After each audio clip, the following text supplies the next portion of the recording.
মেয়েটা কি করেছিস? বললে স্বামী গো, মেয়েটা এত সুন্দর এত ভালো, এত দেখতে সুন্দর রূপসী মেয়েটাকে মারতে পারেনি, মেয়েটাকে আমি বাঁচিয়ে রেখেছি। মেয়েটা আছে বড় ঘন্টা হয়ে গেছে, বড় হয়ে গেছে আমার মেয়ে। বললে কই মেয়েটাকে ডাক। মেয়েটাকে ডেকে নিয়ে আসলো। বাচ্চাটাকে যদি দেখছে রে ভাই, বাচ্চা খুব সুন্দর, বেটে খুব সুন্দর, বড় হয়ে গেছে বাচ্চা। এইবার আর বাবার দেলের মধ্যে কালা। বাবা কি করবেন? তার পরের দিন বলল কি চলো বাচ্চাটাকে সাজিয়ে কুজিয়ে দাও, আমার বন্ধুর বাড়ি যাব, আমি দাওয়াত খেতে যাব, মেহমানদারি করতে যাব, অনেক দিন পরে বিদেশ থেকে এসেছি, আমার বন্ধুর বাড়ি যাব। একাই কি করে যাব? বেটিকে সঙ্গে করে নিয়ে যাই। ওর মা জানে না, ওর মা বুঝতেও পারেনি। বেটিকে গোসল করিয়ে দিল রে ভাই, সুন্দর করে তেল লাগিয়ে চুলগুলো চিড়িয়ে দিল, সেন্ট প্যান্ট লাগিয়ে, নতুন জামা প্যান্ট লাগিয়ে, কাজল টাজল দিয়ে সুন্দর করে সাজিয়ে দিল। ওই মেয়ের বাবা করেছে কি, মানে যখন বের হচ্ছে একটা কোদাল নিচ্ছে, একটা হাসছে নিচ্ছে, আর রশ্মি নিচ্ছে, বস্তা নিচ্ছে, এইগুলো সব বেনে নিচ্ছে। তার মেয়ে জিজ্ঞাসা করলো আব্বা এগুলো কি করবেন? বললে আমার বন্ধুর বাড়ি থেকে দাওয়াত খেয়ে যখন আসবো, মেহমানদারি করে যখন আসবো, বনের মধ্যে কাঠ কেটে লকড়ি কেটে করবো কে, দু বাপ বেটি দু বোঝা লকড়ি নিয়ে বাড়ি চলে আসবো, এই জন্য এগুলো নিলাম। বুঝতে দিল না, এইগুলো নিয়ে যেতে লাগলো। যেতে যেতে যেতে যেতে চলে যায় ভাই। অনেক দূর যাওয়ার পরে মক্কা নগরী হচ্ছে মরুভূমি দেশ রে ভাই, শুধু হাহাকার বালু। আর মক্কা নগরীতে এমন রোদ, যদি মানে রৌদ্রের দিকে মুখ করবেন তো মনে হচ্ছে যে চেহারা জ্বলে যাবে, চামড়া ঝলসে যাবে, লু হাওয়ার মতন হাওয়া বইছে, আগুনের মতন ঝালাস।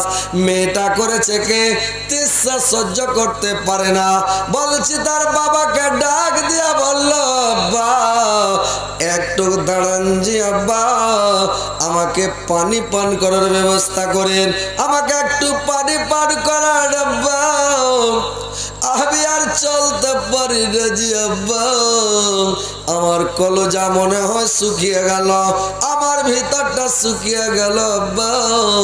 ওর বাবা বলল চলো মা, ওই যে একটা দূরে ঝুকঝুক করে গাছ দেখা যাচ্ছে, ওই গাছটার তলে চলো, পানির ব্যবস্থা আমি করে দেবো রে মা।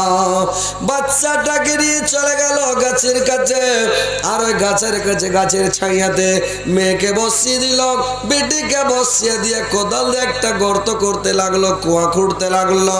কুয়া যখন খুঁড়তে লাগলো, ওর বেটি জিজ্ঞাসা করছে আব্বা আপনি কেন গর্ত করতে লাগলেন, কুয়া খুঁড়তে কেন লাগলেন আব্বা?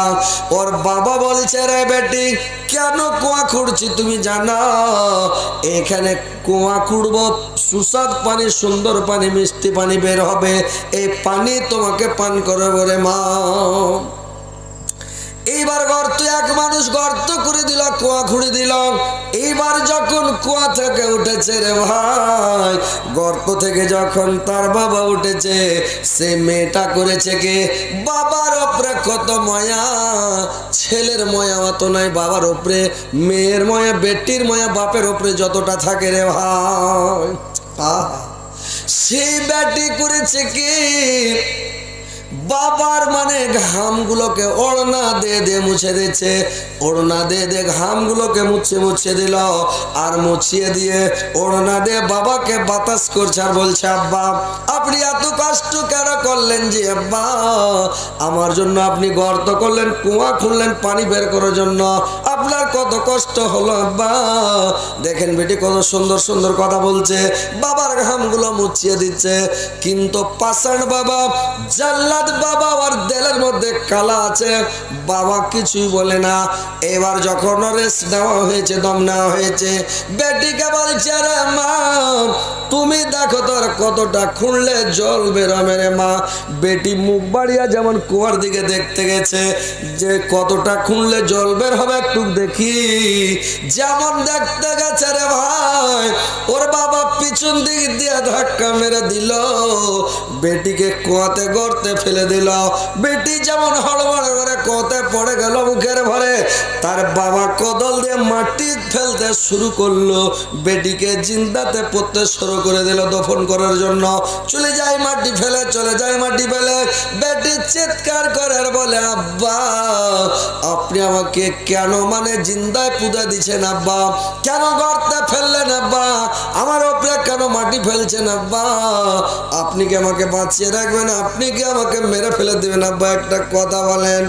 ওর বাবা বলল, না রে বেটি, তোকে দুনিয়ায় বাঁচিয়ে রাখবো না, তুই যদি দুনিয়াতে বেঁচে থাকিস অপারের ছেলে এসে তোকে বিয়ে করে নিয়ে যাবে, অপারের ছেলে এসে আমাকে শ্বশুর বলবে, আমি লজ্জাতে মুখ দেখাতে পারবো না, তোকে আমি বাঁচিয়ে রাখবো না, না থাকবে বাঁশ না বাজবে বাঁশি তোর ভাঙটা চুকিয়ে দেবো, তোকে দুনিয়া থেকে বিদায় করে দেব।